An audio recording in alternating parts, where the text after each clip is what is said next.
Oi, gente. Eu resolvi dar uma passadinha para a gente conversar um pouco, porque algumas coisas me ocorreram. Desde o começo da semana, eu tenho me retirado para estudar um pouco mais, para fazer algumas pesquisas. E hoje, devido ao tumulto que aconteceu em torno das eleições lá nos Estados Unidos, a gente acabou mudando um pouquinho de assunto, desviando um pouquinho, mas na verdade é só uma variação do mesmo tema. Se nós estamos falando o tempo todo de conversar, de compartilhar, de nos unir por conta da causa em defesa dos animais, uma sociedade melhor, uma sociedade mais justa. Eu não gosto de dizer mais justa, porque a gente não pede para ser mais algo que precisa ser inteiro. Mas assim, uma sociedade justa, uma sociedade em que se compreenda o direito do outro, os deveres de cada um, onde ser correto, altruísta, compassivo e ético não represente um esforço quase que hercúleo, né? Um esforço de herói. Isso deveria ser natural para nós. Como eu falei no primeiro vídeo que eu gravei essa semana a respeito de leis, né? Por que a gente rechaça a lei como amparo? Porque a gente não quer ser cerceado no nosso direito, mas a lei ela não deve ser algo que cerceie o nosso direito, e sim o que assegure o direito de todos. Porque se alguém quer cometer um crime, essa pessoa precisa estar fora do senso comum e tem que ter uma lei para freá-la. A gente não pode esperar consciência de pessoas que são transgressoras por falta de respeito ao outro. E assim é tanto nos nossos aquilo que a gente pede sobre direitos animais, que precisam ser formuladas leis para que os animais tenham assegurado seus direitos, até que em algum momento isso seja só uma exceção. Beijos para você também, Cacau. Então as nossas conversas elas têm sido muito gratificantes para mim, porque eu vou tecendo um compromisso cada vez maior com o outro. Isso alimenta demais a minha convicção. E eu tô falando isso porque me senti hoje muito frágil. Porque a gente ouve as pessoas sempre falando que são contra o preconceito, contra o abuso, contra a morte, contra o crime, contra o roubo, contra a mentira.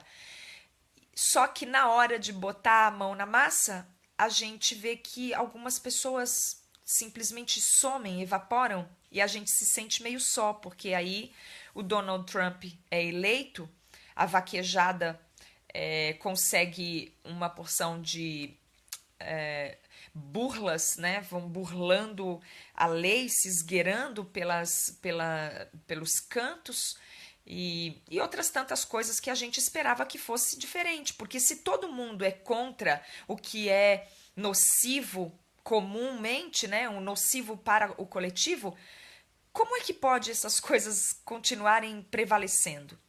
Então eu fiquei um pouco abatida e às vezes eu compartilho isso com as pessoas, mas eu sinto uma necessidade, em termos de compromisso, de dizer que foi um compromisso que eu estabeleci comigo mesma, que quando a gente faz um contrato com a gente mesmo, é muito mais fácil de quebrar, porque o ego ele se sabota.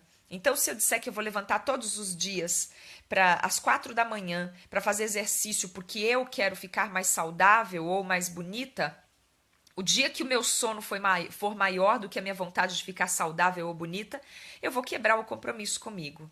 Mas se eu fizer um compromisso é, em favor de outras pessoas, eu vou levantar às 4 da manhã porque eu vou levar comida para pessoas que estão me aguardando em outro lugar, então eu não vou quebrar. Mesmo quando o meu sono for forte, eu vou vencer o meu sono porque eu tenho compromisso com o outro. E compromisso com o outro, para mim, é uma das coisas mais sagradas e prazerosas que eu já estabeleci em toda a minha vida. Então, eu queria dizer que, assim, mesmo quando eu tiver chateada, aborrecida, frustrada, deprimida, eu só vou seguir de um jeito diferente. Talvez a gente altere o ritmo, talvez altere o discurso, o tom, mas a gente vai seguir do mesmo jeito. Porque o meu compromisso não é com o meu ego, não é comigo, não é com as coisas que me dão felicidade e prazer. É com, na verdade, me dão felicidade e prazer, mas não egocentricamente. Me dão felicidade e prazer porque o meu compromisso é com o outro e é isso que eu gosto de propor o tempo todo. E hoje eu pedi muito para as pessoas não substituírem um assunto por outro e também não abandonarem os acontecimentos cotidianos, os acontecimentos atuais, mas sim somar. Somar, porque um acontecimento dentro da política, quer seja local, quer seja internacional, não importa, é sempre um acontecimento que vai nos afetar. Nós vivemos numa sociedade que no mundo, né, que está cada vez mais coeso, dada a nossa comunicação via internet, que nos aproxima em ideias, né, independente da nossa localização geográfica. Então, a gente tem hoje uma obrigação de pegar tudo que acontece e canalizar para a força que a gente já tem compromisso, a gente já está com compromisso sobre isso, sobre a causa animal, sobre a libertação animal, que evidentemente resvala em libertação para todos. Então a gente espera que os assuntos não morram, que eles não parem, que eles não se tornem flácidos, que a gente sustente o nosso compromisso, especialmente porque nosso compromisso é com o outro, é com o todo e eles estão nos esperando. Não é justo a gente quebrar, não é bom, não é correto, não é nada. Bom, mas o que eu queria dizer que eu passei aqui é. Oi, Maria.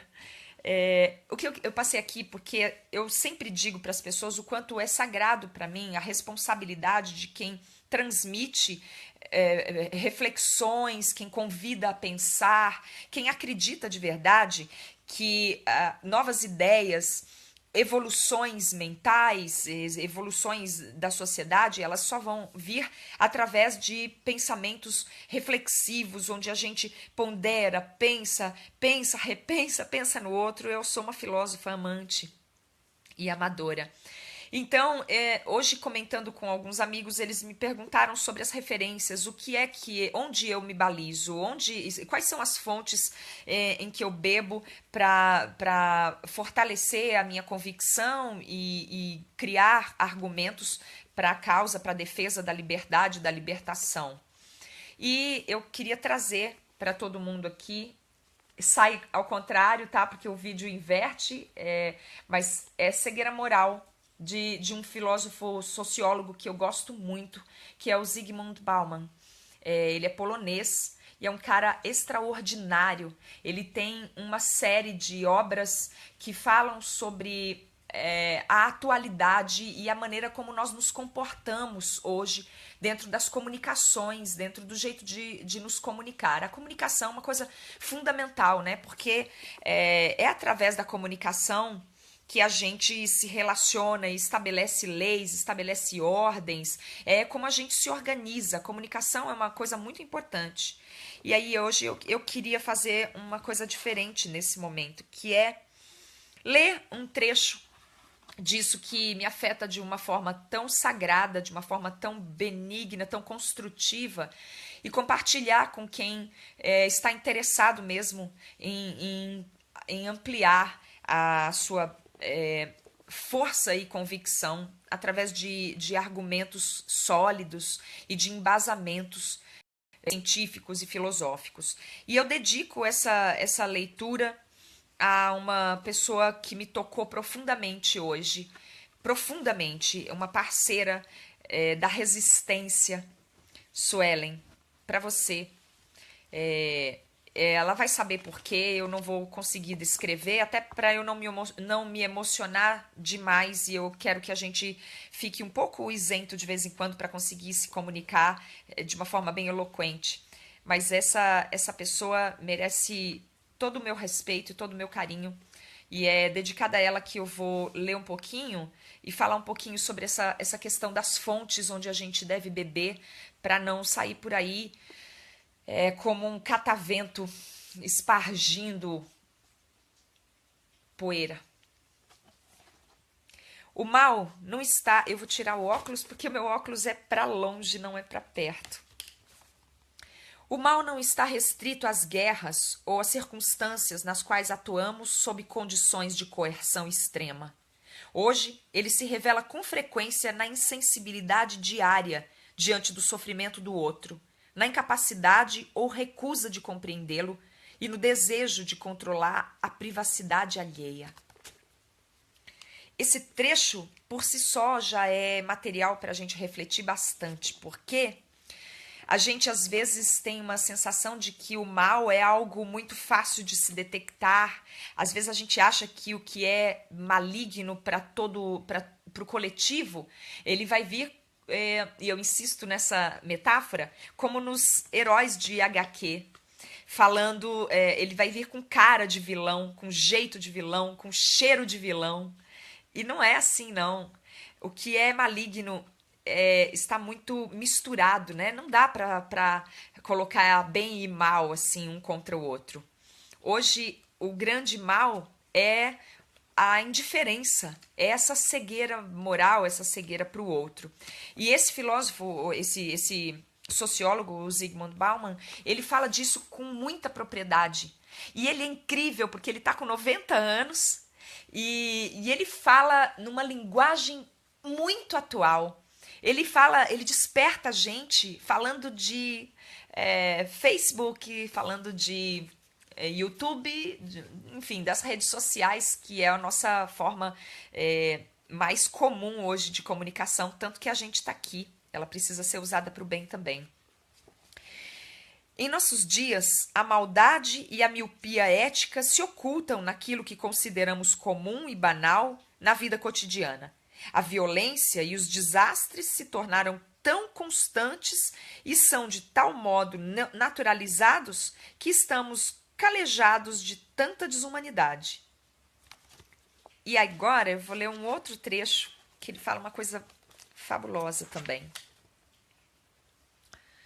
Felizes eram os tempos em que havia formas evidentes de mal. Hoje não sabemos mais quais são elas e onde estão. Tudo se torna claro quando alguém perde a memória e a capacidade de ver e sentir. Eis aqui uma lista de nossos novos bloqueios mentais. Ela inclui nosso esquecimento deliberado do outro, a recusa proposital em reconhecer e admitir um ser humano de outro tipo, ao mesmo tempo que descartamos alguém vivo, real e que está fazendo e dizendo de alguma coisa bem ao nosso lado, tudo em nome de fabricar um amigo, entre aspas, no Facebook, distinto de você e que talvez viva em outra realidade semiótica. Nessa lista também se encontra a alienação, ao mesmo tempo que se simula a amizade. Não ver nem conversar com alguém que está conosco e usar a palavra sinceramente, entre aspas, no final de certas de cartas dirigidas a pessoas que não conhecemos e com as quais jamais nos encontraremos. Quanto mais insensível for o conteúdo, mais cortês será a saudação. Há também o desejo de nos comunicar, não com aqueles que nos são próximos e que sofrem em silêncio, mas com alguém imaginado e construído, nossa própria projeção ideológica. Esse cara é incrível e eu acho que a gente pode super beber nessa fonte para ganhar clarezas. Muitas vezes a gente esquece que a possibilidade de encontrar soluções, ela pode estar bem do nosso lado e a gente cria uma mística em torno daquilo que é inacessível, porque o inacessível traz para a gente a fantasia, fica numa zona cinzenta onde cabem todas as nossas projeções. Aquele amigo que está tão distante, mas que a gente pode projetar sobre ele tudo aquilo que a gente gostaria que os amigos fossem de verdade. Então, ele fica lá do outro lado do mundo e às vezes ele troca duas palavras com a gente e a gente tem a condição de acreditar que ele responde a tudo aquilo que a gente espera, que a gente gostaria que fosse. E esquece que é no dia a dia e no momento a momento, que a gente cria essa capacidade de olhar de verdade, verdadeiramente, para as possibilidades e então criar soluções a partir daquilo que a gente tem todos os dias em casa e à mão. Mas eu acho fabuloso também que a gente possa criar os vínculos à distância, que a gente não se deixe vencer pelas distâncias, porque hoje nós precisamos de todo mundo. Não existe ninguém que seja inútil hoje. Não existe ninguém que seja desnecessário para a luta. E esse é um grande dilema. Porque quando a gente vê tantas separações de ideias, tantos conflitos de ideias, a gente tem uma sensação oceânica, assim, de que nada tem jeito, de que não é possível unir tantas divergências, porque são tantas dicotomias, né? Um pouquinho para lá já não é a mesma coisa, de bolinha já não é a mesma coisa, de listrinha já não é a mesma coisa, e a gente vai descartando, e quando vê, a gente tá sozinho, porque entramos num purismo contraproducente. E a ideia agora é unir, é simbolizar e não diabolizar, né? No sentido filosófico e etimológico da palavra. Diabolizar é dividir, simbolizar é unir. E eu acho que a gente tem muito mais em comum do que contra. E é por isso que eu passei aqui para falar um pouco dessas reflexões que a gente é convidado a fazer de vez em quando, através de pessoas incríveis como o Zygmunt Bauman, para dizer que eu tenho... Hoje eu sofri muito por conta desse contraste que me lembra um tipo de hipocrisia, um tipo de histeria e uma esquizofrenia moral, que é: por que é que, se a gente perguntar para as pessoas, você gosta de morte? Elas dizem não. Você gostaria de matar um animal para comer? Ela vai dizer não. Você gostaria de ver o discurso da violência? Ela vai dizer não. E o preconceito, você é a favor? Não. Tanto que elas justificam, dizendo não, não é isso. Tipo o bêbado que tá bêbado e diz que não tá bêbado. Ou aquela pessoa que é avarenta e diz que não é avarenta. E arranja sempre um nome lustroso para dar para o que está falando. Mas é lamentável porque as pessoas dizem que não apoiam nada de ruim, e aí a gente tem que ver o Donald Trump ganhando eleição, sendo eleito mesmo. E, na verdade, nem estou aqui para dizer que a Hillary seria maravilhosa, porque hoje a gente está vivendo um momento crítico e desgastante de ter que escolher entre o menos pior. Essa foi a política que a gente deixou que se instaurasse no mundo. Tanto que, na hora das eleições, eles sempre disputam a eleição acusando o outro. Sempre disputam as eleições mostrando o que o outro tem de pior. E aí, no final das contas, a gente fica com um cenário grotesco em que a gente tem que escolher quem é o menos podre. E isso é terrível para a sociedade, é terrível para o altruísmo, né? Que a gente vira um bando de ser acuado, tentando se virar num salve-se quem puder.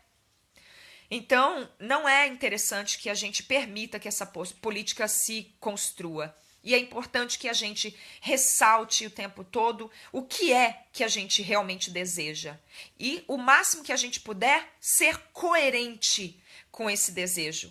Coerente. Então, é assim: eu não gosto de preconceito, portanto, eu não elejo e não coloco no poder uma pessoa preconceituosa. Eu não gosto de xenofobia, então eu não vou colocar no poder uma pessoa que manifesta esse tipo de ação, de sentimento e de discurso. Eu não gosto de machistas, de homens que fazem discursos humilhando e denegrindo a imagem de mulheres. Então eu não vou colocar essas pessoas no poder. Porque a sensação que a gente tem é que quem está elegendo essas pessoas são pessoas que estão nos guetos mais obscuros. Então foi só o pessoal da Ku Klux Klan que elegeu o Donald Trump? E se foi? Quem são as pessoas da Ku Klux Klan? são encapuçados? Eles vão à padaria encapuçados? Eles vão à escola encapuzados? Essa é a pergunta que fica. Quem são essas pessoas que elegem? Eles estão todos fingidos? A gente vai precisar ser mais atento, então? A gente vai precisar ler mais e estar mais perto de pessoas sábias de verdade para assegurar minimamente a nossa capacidade crítica. Porque o que me parece é que a gente está vivendo numa sociedade de psicopatas e eles estão por aí no ônibus, eles estão por aí nas ruas, nas calçadas, nas escolas, nas lojas, nas livrarias. Onde estão essas pessoas? Porque o que aparece é um efeito disso. O que aparece de verdade é um sintoma de que essas pessoas estão por aí em algum lugar. E a gente precisa cuidar disso, porque não é possível que elas representem, no final das contas, o poder. Elas estão sendo representadas e estão representando. E eu acho isso injusto. A pessoa para quem eu estou dedicando esse momento, esse vídeo e essa leitura, é uma pessoa que está sendo invadida e está sendo acuada na sua vida particular por pessoas que deveriam ser apoiadores, que deveriam estar do lado dela. E para não expô-la, eu não vou dar detalhes da questão, mas eu posso falar disso de um modo geral, porque nós que lutamos por liberdade sempre passamos por isso. A gente tem que pedir desculpas por lutar por liberdade. A gente vive se desculpando, a gente tem que se justificar o tempo todo. Hoje ainda eu falei disso num vídeo. Que coisa mais absurda, né? A gente tem que passar atestado de desgraçado para poder ter o direito de lutar por liberdade? Como assim? Então, nós nos condenamos às nossas maiores mazelas e é em nome delas o tempo todo que a gente fala? Porque a gente não pode ser uma pessoa que viva uma vida aprazível e ao mesmo tempo defender a paz e a liberdade? Eu não entendo onde mora esse equívoco ainda e eu tô lendo o tanto que eu posso para conseguir descobrir. Se a gente descobrir, quem descobrir primeiro conta pro outro. É isso que eu tenho pedido. Quem descobrir primeiro fala. Eu gosto de conversar mesmo, tipo, a perder de vista. Por isso eu não tô fazendo vídeos no YouTube para ganhar um monte de views, por isso eu não tô preocupada em fazer vídeos de 3 minutos, que é o que as pessoas vivem. Aliás, é sobre isso também que o Zygmunt Bauman discorre muito, que é a liquidez. Essa liquidez, isso que dá para vender e comprar em 1 minuto, em 1 segundo. Então, eu não tô procurando mesmo esse tipo de coisa. Eu gosto de fazer um movimento contrário.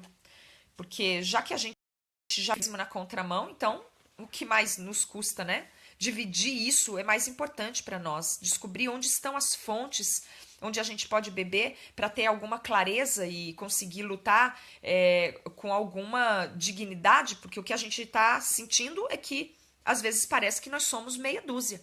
Só de vegetarianos e veganos nós temos no Brasil 15 milhões. E cadê essas pessoas? Que elas se dividem. Aí são os vegetarianos que no final das contas também defendem o bem-estarismo, mas que também defendem a vaquejada e que defendem o sacrifício de animais e que defendem uma etnia específica.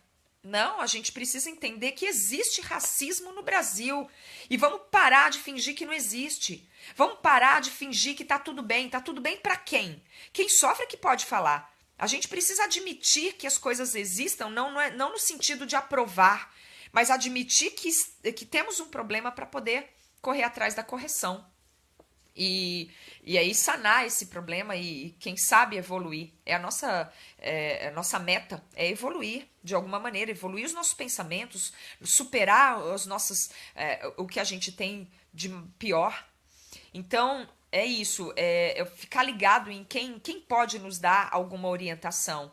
Se a gente vai encontrar isso nos livros e compartilhar com os amigos, eu acho que a gente tem uma boa chance de encontrar grandes soluções a partir daí. Então, assim, passei para dizer isso. Um imenso beijo e um imenso abraço para a Suelen, que foi quem hoje me tocou mais profundamente, ou particularmente, para que eu pensasse no quanto nós temos sido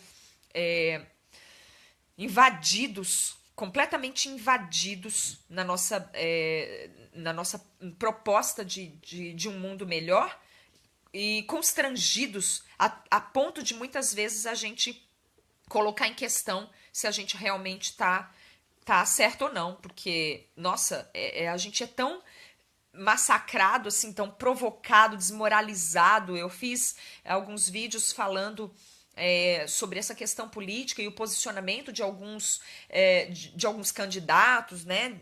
E eu vi, assim, as pessoas se posicionarem de uma maneira vergonhosa, porque elas me atacaram com palavrões, com grosserias, grosserias vazias, argumento mesmo, ninguém teve, ninguém combateu o meu argumento, ninguém tentou explicar nada, ninguém se deu ao trabalho de fazer isso.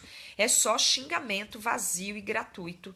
E eu acho isso lamentável. Ameaças, né? Então, você é mãe, eu falo com muitas mães que me pedem orientação. E elas falam que a família não tem nenhum pudor em invadir a vida delas e dizer que elas estão educando os filhos mal e que elas querem levar a criança embora e tentar empurrar carne nas crianças, acusar as crianças de inanição e etc. Para eles isso é muito normal, eles fazerem isso. Eles acham muito normal nos invadir, nos provocar. E aí, se a gente tenta explicar alguma coisa, mostrar um vídeo, um documentário, ler o parágrafo de um livro, aí eles vêm dizer que nós somos radicais loucos. Foi realmente tudo muito invertido. Tudo muito invertido. E aí eu espero que amanhã a gente consiga se falar em algum momento e tentar se convidar mesmo à reflexão. Convite à reflexão, convite a estar juntos. Juntos é o quê? Junto é junto. Junto é junto nos momentos que não são formatados, né? Não tem um formato específico, não estamos obrigados a pensar só nas carteiras, nas cadeiras das universidades. Não é só acadêmicos que têm convite para pensar. Todos nós somos convidados a fazer isso o tempo todo. Vamos pensar mesmo, vamos tentar não nos dispersar, não deixar o assunto morrer, não deixar a causa, a luta por libertação se dissipar nessa ventania e nem ser encharcada por um tsunami de água suja. Vamos tentar, de verdade, nos manter juntos, nos ajudando.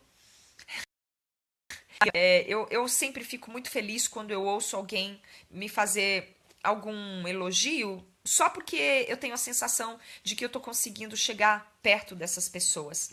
Mas, de verdade, qualquer elogio que eu receba me remete a uma frase do Buda que dizia: somos espelhos uns dos outros. O que você vê em mim está também em ti. E é assim que eu penso, que a gente só precisa estar junto, só isso. Junto pensante, junto comprometido com o outro, junto de mãos dadas, o mais perto possível daquilo que é clareza, daquilo que é sabedoria. Não é de ninguém. A sabedoria é a sabedoria. É o que opera coisas boas na vida de todos, o que opera a vida, a potência, a existência, a alegria. A alegria é potência de vida. E essa sabedoria, todo mundo pode chegar perto e colher e compartilhar. Ela não é de ninguém. Então, é isso que eu queria dizer antes da gente se recolher. Eu vou ler bastante ainda. Se eu achar alguma coisa, a gente compartilha de novo. Quantas vezes for preciso. Eu vou adorar ler pra gente. Não só porque eu sou escritora e apaixonada pela literatura como um todo e pela filosofia também, especialmente desses mestres com que eu tanto compartilho de alguma maneira um universo, mas porque eu acho que realmente isso funciona. Simples assim. Porque ler funciona, porque estudar funciona, porque se informar funciona e porque se unir funciona. É por isso que eu convido a gente a ficar perto uns dos outros e se informar bastante. Porque isso funciona, dá certo. né? Não é só teoria, é prática também. Um beijo enorme para todo mundo. Boa noite para todo mundo. Tchau.